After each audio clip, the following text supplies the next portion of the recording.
Maybe before you proceed, who attended this meeting?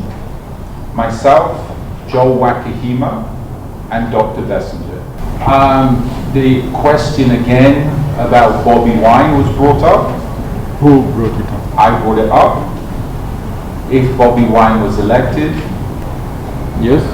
again, Dr. Besigye dismissed Bobi Wine. Yes. This meeting was to finalize arrangements before the training camp. I discussed what my people, the imaginary company I was representing, wanted, again, and what they would provide. Yes. Also, from my perspective, from the perspective of Ugandan security services, it was to clarify that these people were actually serious.